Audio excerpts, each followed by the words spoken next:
Hey, this might be a short one. I'm doing an enduro race, sim race today, so my time is a little bit spoken for. Um, but anyways, let's talk about the Aspinall Tybura card here that the UFC gave us last night or yesterday morning, yesterday afternoon, whatever time frame it was for you. A lot of people are very negative on the card. I wasn't. I largely enjoyed most of the undercard. This is a bit of a rare change where like I'm kind of positive and complimentary of the UFC. Don't get me wrong. This wasn't an amazing card by any means. This wasn't a card you need to go out your way for. The only fights I would recommend if you missed it are Fio versus Barras. That was good. That was fun. That was messy, but it was fun. Duncan Ashmoose, pretty good.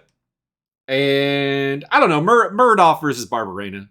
Kind of frustrating, but like at the same time, a fun time. Parsons Roberts, I didn't think it was the fight of the night, but hey, it got it. Murphy Coolbaugh was fine. Muniz Craig had a really slow burn to it, but it got there.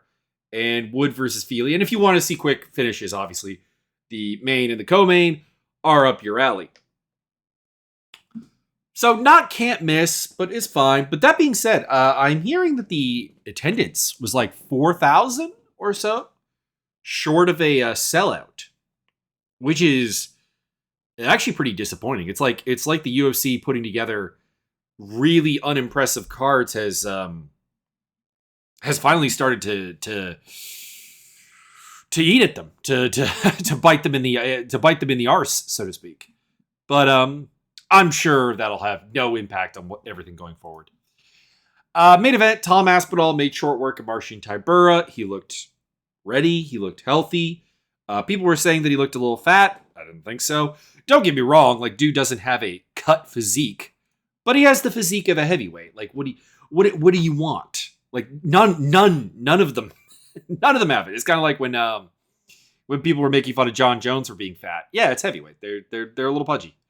He looked fine. He was a little bit heavier than he's been, but still, I think he's perfectly fine.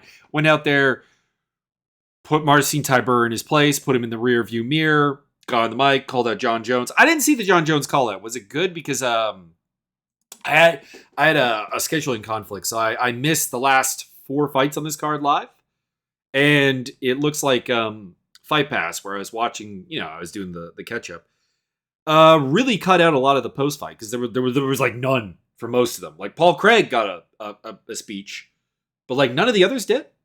So I don't know. I can't rate that, I guess, because I haven't seen it. But I am told via social media he called out John Jones. That's not happening. So I have 3 options for him. Option A, wait for John Jones to retire, which is going to be his next fight. That's my prediction. He's going to beat Stipe Miocic and ride off into the sunset. And then fight Sergey Pavlovich for the title, the vacant title at that time. That's option A. Option B, the winner of Curtis Blades versus, Jailton Almeida. Why did I blank on that name? That's number 2. Or number 3, the least impressive one, but probably the easiest to get. The winner of Cyril Gahn versus Sergey Spivak. The latter 2 fights are actually like decent tests for him.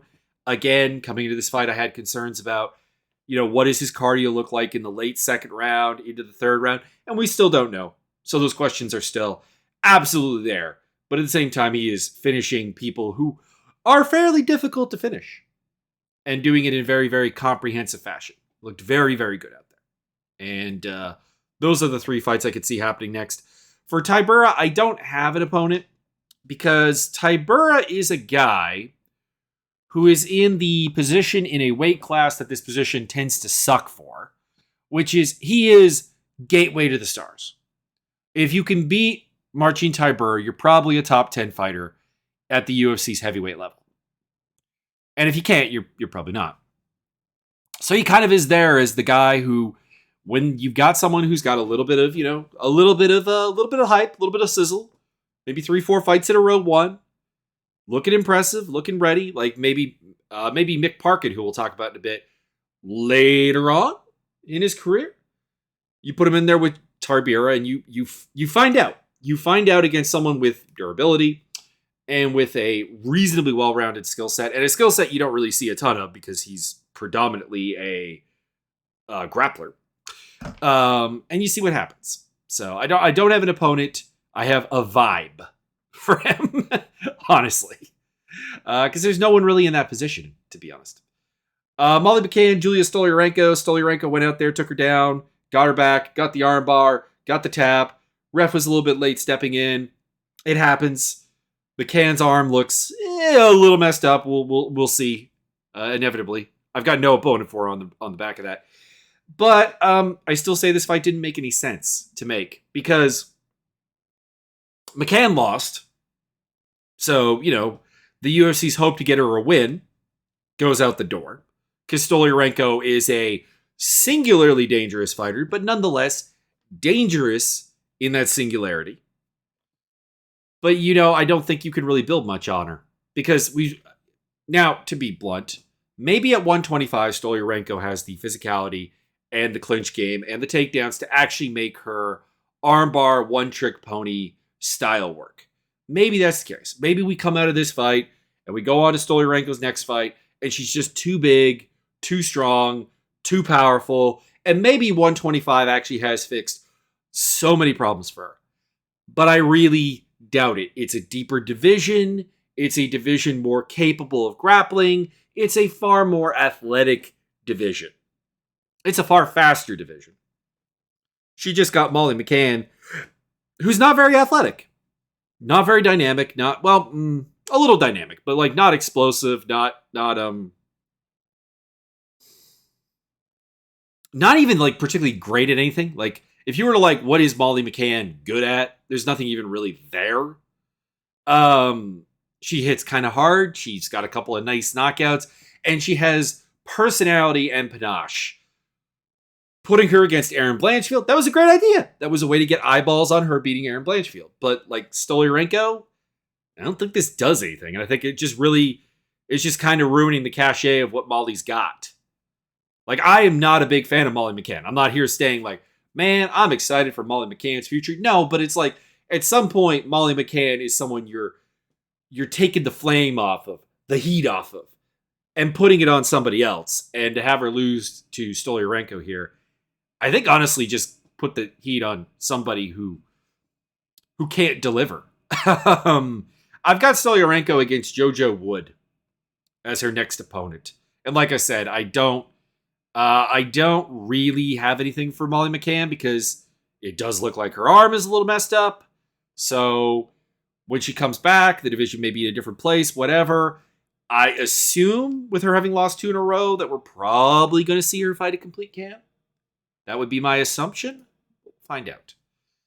Nathaniel Wood, Andre Fili. This was a fun fight. This was my, excluding the third round, this was my fight of the card. Fili comes out and drops Wood right away. But before the end of the round, it's Wood dropping Fili and swarming him and hitting him hard with all kinds of stuff. And Fili yelling at the ref, I'm okay. And feeling the need to do that. And just really getting it turned around. So I scored 1 and 3 for Wood, 2 for Fili. And that was kind of, that was the highlight. But then in the second round, we get back into it. Now, the dynamic was pretty simple. Wood, when he could get into punching range, was having a lot of success. His speed advantage, his technical boxing advantage, when he would actually be able to pressure Fili, make him fight in the pocket, he was having great success. But at the range, with the 5 inches of reach and height differential, obviously, he was kind of limited to just cracking Fili with low kicks, which is fine, and it's a nice way to figure out how to fight again at a physical disadvantage. But if Fili was a cleaner striker, it probably wouldn't work. This is a problem going forward for Wood. That again, he is 5'6" with a 69-inch reach, and he's not Alexander Volkanovski. Fili stunned Wood again, followed up with some knees, dropped him to the ground, got his back, worked for a rear naked choke. Might be the armbar there. He was way too high on his back though. Gets shaken off. Wood's bleeding, but escapes. Puts him down, face first to the mat, basically. a little bit, with the rear waist lock cinch. And then Feely manages to kind of big brother his way out of it and ended up, being fine. But it was a Feely round. He dropped Wood. He had the notable, damage of the round. The blood was on his side, everything. And then the third round comes around, and this was a little bit dull because it was essentially the dynamic I described. Wood trying to pressure his way into mid-range, having, some luck with it, but Feely being like throwing almost the same number of punches, but landing so much less. I actually kind of... I know stats don't tell everything. I want to make that quite clear. Stats do not tell the entire story. But if we pull them up, yeah, Wood outlanded him 84 to 58 in 6 strikes, 108 to 76 in total strikes, and they threw very, very similar. Like, you have a 38% landing rate for Feely. It's not great. It's not great. It's not great. Yeah. For what's next for these guys, it's a weird place because, like, I want to push Wood. I do. I like watching him fight. He's a British star. He's a guy that the UFC has put a fair amount of effort into bringing up and doing some things, and he's exciting against a lot of different people, and he's incredibly complete. It's just, I also feel like he is too small. So I've got Edson Barboza on the list for him. Fun fight. Big guy. See what happens. And I've got Feely against Steve Garcia because I don't know. I think the problem for Feely is essentially that he can absolutely still win fights, and he's absolutely still a UFC caliber guy. He did beat Bill Algeo, but he is a guy who has lost to Nathaniel Wood, Joe Anderson Brito, Bryce Mitchell. He has lost to Sadiq Youssef. He's lost to Michael Johnson, if we're going way back. I think we have found the high point, and we're not going any further for him. That's what I'm getting at. Yeah. So I've got him against Steve Garcia because, it's two big dudes, and, like, I guess it proves something. Andre Muniz, Paul Craig, dull first round. Second round, though, comes out. They get some takedowns going on there. Muniz tries a triangle choke. Craig defends that. Craig gets reversed, gets put on bottom. There is one of the more deliberate headbutts I think I've seen in a while by Muniz there. That should have probably actually been a point. Gets him to the feet. Craig gets a takedown. Good timing, but not the sharpest technique. Muniz works on looked like kind of a neck crank, but like maybe into a guillotine, maybe into something else, something of front end lock nature. And, tries to go for a sweep. Craig's not having it. Craig passes the guard, goes for a Darce choke, ends up with the mount position, and just throws down the elbows onto him and puts him out of his misery. Before this fight, I said I wasn't sure that going down to 185 would fix anything for Paul Craig. I still don't. He did look more comfortable and more... What's the word I'm looking for? Imposing. He was more of an imposition on the fight at middleweight. So I guess like just maybe that feeling of being bigger is worth it to him, even though like I don't think the size is necessarily a problem. Wasn't really a problem for him at 205, but I don't know. His stand-up is still not particularly great. Like, it looked fine here, but it's because Muniz is also not a good striker. So, I don't know. I do think putting him in there with Brendan Allen would be fun. Because despite the fact that Brendan Allen wants, like, a title shot and wants to be, like, in that conversation with the Cannoniers, Stricklands, DDPs, Whitakers, etc., I don't think he actually is. I think he's a step below guys like Roman Dolidze and Marvin Vettori even. So yeah, I don't see him being in that group, and you might as well. It is a super, super fun matchup. Make it happen. and Muniz versus Rodolfo Vieira for the same reasons. Two insane grapplers going at it. Let them do their thing. Jai Herbert, Faris Ziam, lightweight bout. This was frustrating because it was definitely a little bit of neither guy is used to being at height parity. And there's also the fact that both of them have no way to avoid the clinch. And neither of them are particularly good at it. Honestly, like it was a lot of clinching, a lot of neutralization, a lot of not much. I gave round 1 to Ziam. I gave round 3 to Ziam. I gave round 2 to Herbert. I thought the third round could go either way. I didn't like the 30-27 that they gave Ziam, like the clean sweep. I did think Herbert won the second round. He looked more aggressive. He was pressuring. He was throwing a lot of combos. I liked what he was doing. He was limiting Ziam to more of like a blitz game. But Herbert, landing the body, landing low kicks, just generically looking sharper, cleaner, etc. More active. I wouldn't be surprised if he outlanded him by a fairly significant margin. Again, we'll pull up the fight stats here. It felt like Jai Herbert outlanded him quite a bit in the round. I could be wrong. It's not a fight I'm, interested in going back and looking at again. But that is Herbert Burns I clicked on. Genius! Nah, he did outland him, apparently. Actually, outlanded him quite a bit. All right. I guess I can't really argue with that 30-27 now. I don't know. It just looked cleaner. For next opponents, I have Ziam versus Nuro Aliev and Jai Herbert. I want Jai Herbert and Tatan Levy in my life. I don't honestly know why. It is such an awkward, uncoordinated trash fire of a fight, but I want to see it. If I have to see them fight people, let it be a trash fire. Lerone Murphy beat Josh Kulabau essentially by being just the better athlete. It really was physicality. Every time they locked up, it was very clear that Murphy had that edge. He had that speed edge. It's a problem Kulabau faces a lot, but in Murphy's case, Murphy compares himself to a chess fighter. I don't really particularly agree with that, but he's not just a physical bully. He's not just a physical freak. He's a guy who goes out there and employs his physicality with a relatively good adapting game plan and fighting where you're weakest.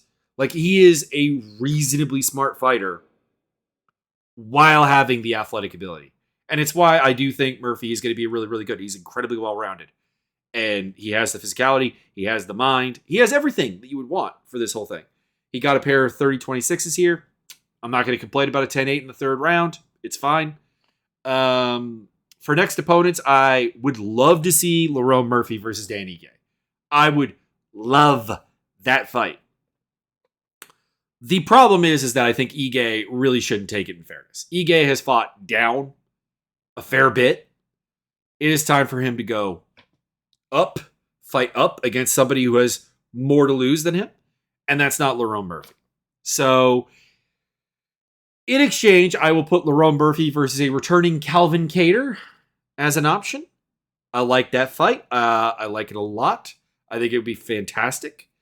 Kulabau I have against Fernando Padilla in just a fun, Kulabau's methodical, game plan, smart guy fighter against another somewhat physical beast, but a physical beast that is a lot less tamed by tactics and strategy, and let it happen. Main card opened up with Davey Grant versus Daniel Marcos. This is another fight that I want to pull up the stats for, because I watching live, I thought Davey Grant won this fight. And I'm looking at the numbers here, and I'm not changing my mind. Ironically, the first round looks a lot closer. But Grant landed more shots in all three rounds. and there wasn't, any kind of really takedown game or whatever. Marcos did score a takedown in the third round, but there wasn't much there. It was like 13 seconds of top control time. I get that Grant was bleeding. I understand that, and it's why I could see giving the second round to Marcos. That's the round where I think Marcos busted him up. With something. I'm honestly not even sure what it was. But I think it was the second round he got him bleeding. Okay, yeah, I get it. The blood is there. I get it. I understand this, but like he cut him open in one round of the three. It's not like the blood should win the fight for him. Even if we are going with the superficial damage of things and whatever. But I guess the first round is close enough. But I didn't agree with any of the scorecards for Marcos. I did not. I thought Grant won all three rounds. It was a bit dull. It was definitely Marcos being a more measured counter-based striker. I'm interested if that's a long-term thought for him, or if that was something specific to Davy Grant. I think it worked a little bit against Grant. Grant seemed frustrated by it. Davy Grant loves it if you bring the fight to him in general. It's not that he can't pressure or can't fight on the front foot, but he would really prefer a more 50-50 dynamic on the aggression, and he was not getting it here.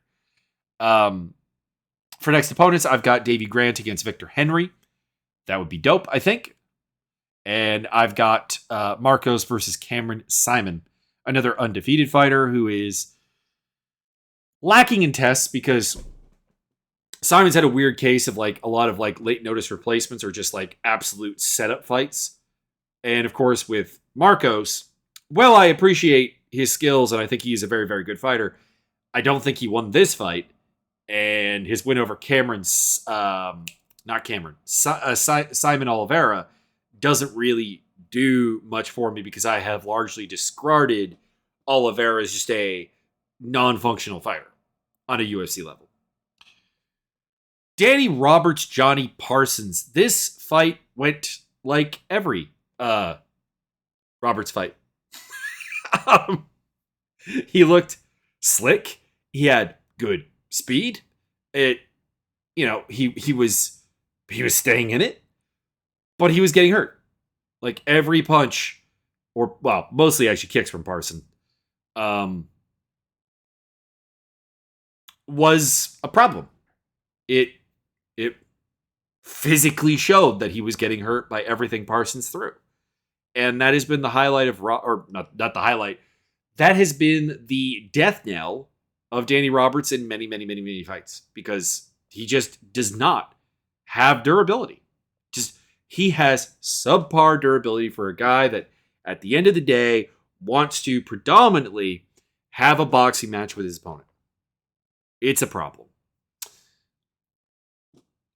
In the end, he got stopped in the second round. He got clipped. It was like, took 3 times getting like significantly hurt. Fight was called with very, very little time on the clock, and Twitter didn't like the stoppage. It did feel a little bit kind of out of nowhere. I understand it. It was a bit weird. I was a little bit surprised when it was made. But like at the same time, Roberts was getting hurt increasingly much on his way to getting 10-8'd in the second round. And I thought it was just going to get uglier and uglier and uglier, so I have no problem with it. Roberts, I have retiring. Frankly, I don't have an interest in seeing it, and I don't think there's a fix. Like at this point in his career, 35 years old, 36 actually, 36 years old. He is my age. The athleticism is still there, but like the core problem has always been the same. I don't really know what I need to say. Like they were talking about how he was feeling really down after losing a couple of fights, and he was like rededicated or whatever. And it's like there's I'm sorry, there's just nothing here.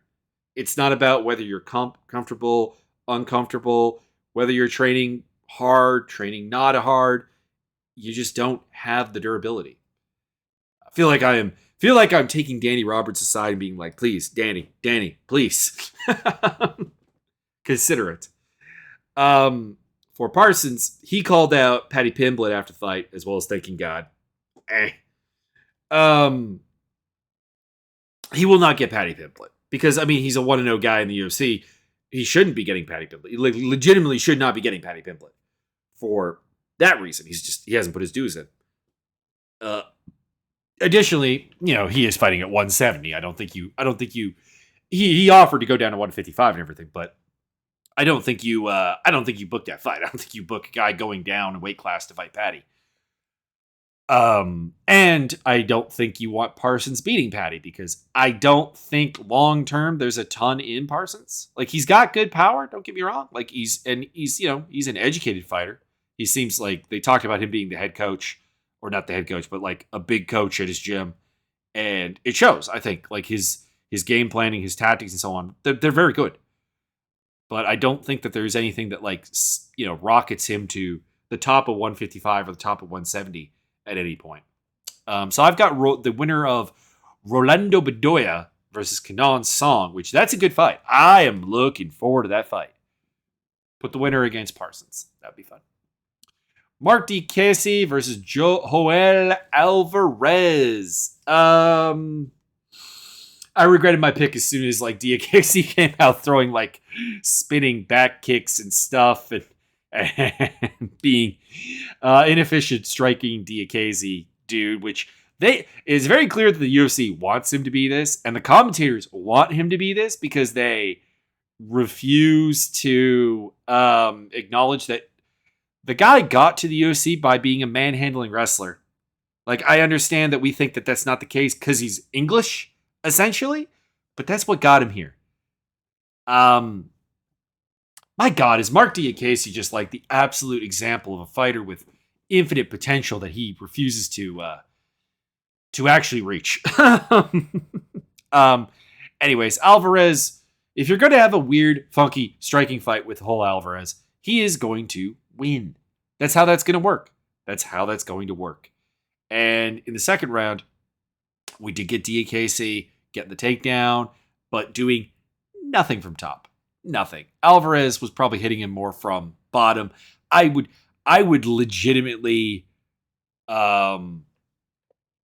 consider giving those grappling exchanges to Alvarez, despite the fact that he was on bottom.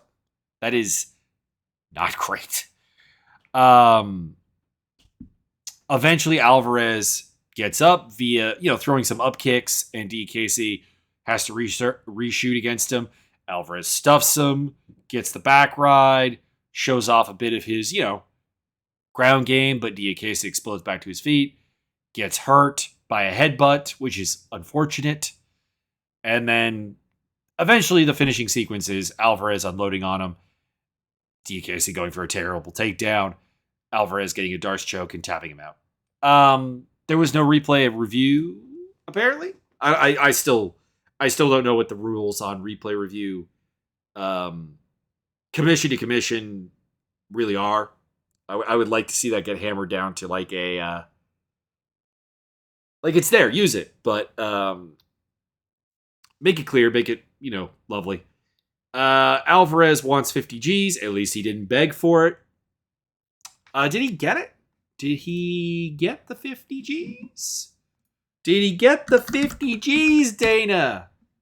I don't know. Joel Alvarez, El Fenomeno. Bonuses. He did not. They gave them to Aspinall and Craig. I agree with Aspinall. I really don't agree with Paul Craig. It got a win. It was cool, whatever. But I don't know. There were cooler fights and finishes on the card. And Roberts and Parsons got the fight of the night. So he did not get it. Again, yet another example of do not call for the bonus. Dana White does not give it to you. Dana White does not like it when there's a reminder that he pays fighters crap. Alvarez have got against Dan Hooker and Diakiese versus Rafael Alves. In another case of another dude who has got all the physical talent in the world and messes it up repetitively. Mick Park and Jamal Pogues. This wasn't a great fight. Parkin did look good though. I liked what I saw from Parkin. He had good defense. His boxing looked good. He worked in the calf kicks a fair bit fought at a decently high pace for a heavyweight, went 3 rounds, got the decision. I'm fine with it. It's good. I have no desire to watch it again. I've got Jake Collier as his next opponent, another low-level guy who's maybe just a little bit more creative than Pogues. And Pogues, I've got the Austin Lane, Justin Tafa loser, which, spoiler, because I've picked this fight before, I still think Austin Lane's going to lose. Brian Barberena versus Mahmoud Murdoch. That was a little bit disappointing. There was a guy on Twitter who I got into a conversation with about whether this was about Barberena moving up to middleweight. I don't think it is. Don't get me wrong here. Moving up to middleweight is a bad idea. You're going to be fighting guys 2, 3, 4 inches taller than you're normally used to. And Barberena's lack of any foot speed or ability to get good entries into the pocket is a massive problem. But I think you could have this fight at 170 and have the same result, basically. A welterweight version of Murdoch. Murdoch had him running into just punches repetitively. He was getting clipped a lot. He was getting hurt a couple times. And was just getting picked apart by Murdoch, who also worked in some takedowns and did his thing. I still have big problems with Murdoch in general. It's just that I don't think Barberena had anything for him. There was some talk about a headbutt in the second round that I completely missed. I kind of tuned out of this fight because of the repetitive, Barberena just getting taken apart bit. Murdoch versus Petrosyan. I've been matching up Armin Petrosyan with a lot of people lately. Mostly because it just fits. It fits so many people.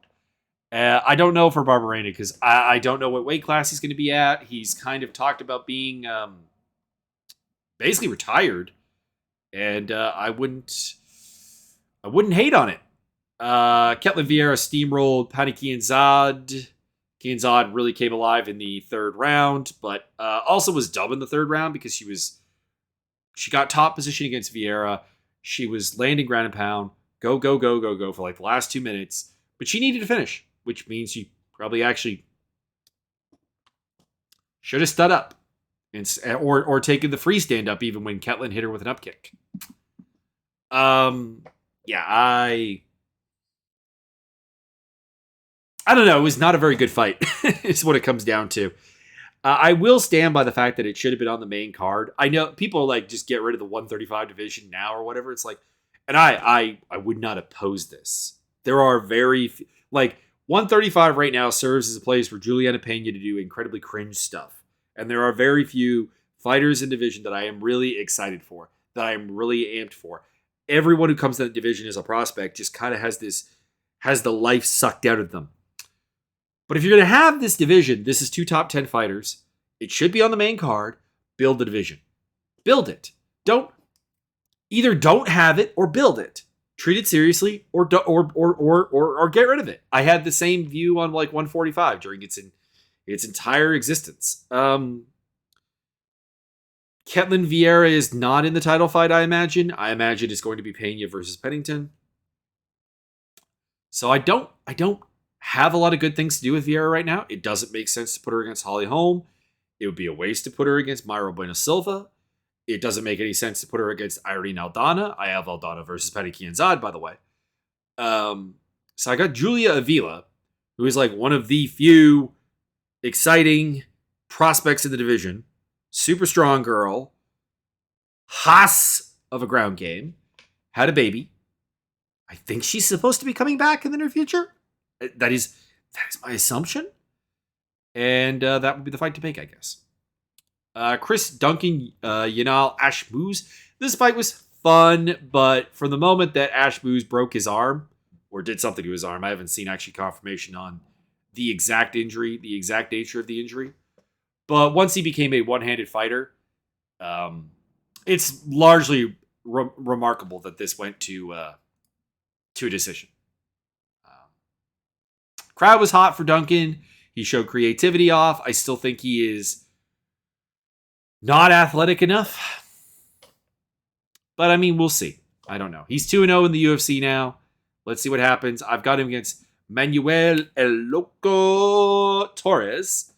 And Ashmoos, I assume, is going to be on the injured reserved and out of action for a while. This is another one. This is a fight where I wouldn't have hated like a towel getting thrown in the third round, because it was clear at the end of the second round that Ashmoos was frustrated and not really wanting to be there. Not really wanting to be there, and the corner did not save him. Bruna Brazil beat Shauna Bannon. Essentially, this was Laura Murphy Kulabau on a much lower level. Brazil is a physical force. Bannon is not. Bannon has no lethality to her game. There's no it's it's very clear that she's actually good. Like that the technique and the form and the ideas are there, but it's very point fighting. Very, very point fighting, which means that she didn't definitively win any round, and Brazil hits harder with more power. I don't know. It was not a very good fight. Brazil I gave against Victoria Dudikova. Because the girls I really wanted to put up, like, that would be exciting matchups are all, like, on terrible skids that they probably shouldn't be fighting someone coming off a win. And for Bannon, I have against Melissa Martinez, who kind of is, like, a little bit of a similar a place where, like, although in her case, I think it's because she's just small. They both are clearly, like, technically good, but for various physical reasons and ideas and tactics, they don't have lethality. They don't have impact. And they have to figure out a way to get that, or to weaponize volume or something. Because going strike for strike with more powerful girls is not going to work. Daniel Baez versus Jafal Fio. Baez had some awesome work early. He was spam kicking the lead leg. He stunned him with a hook, put him down with a body shot, knocked him down again with a body kick. He was doing some good job. He was letting Fio back up, and like Fio had a hard time getting up after that body kick. Oh boy. But he was game. He was like still coming forward, throwing hooks, doing some things. Not very efficiently, mind you. Baez wrecking his body more and more and more, but Fio eventually gets a takedown, banks some top control time, gets some ground and pound, works to the mount, gets the arm triangle, gets tap out. Big come from behind victory from Fio. Big win. Baez. If Baez was younger, I'd honestly be very, very excited for him in this division, but he's 34. So I just have him against like someone from flyweight who wins on Dana White Contender Series, honestly. Like he just feels like that low-level gatekeeper. Just because he's a little bit too old. And like he's a decent athlete. He's decently explosive, pathologically aggressive, but it's just not going to go anywhere because he's a little bit too old. And for Fio, I have Jesus Aguilar. But my lord, does Fio have to work on some striking defense, because that was ugly. My man got lit up to the body all day long. Anyways, that is all. Check out my social media down below. Check out the Discord. Check out the YouTube channels. The Discord, I'm doing I'm probably going to be doing a reboot of the Fight Sim. I put up a vote there, and the keep going as it is like contention is like struggling to win. So there's probably a reboot coming, which will lead to some cool things. So get ready for that.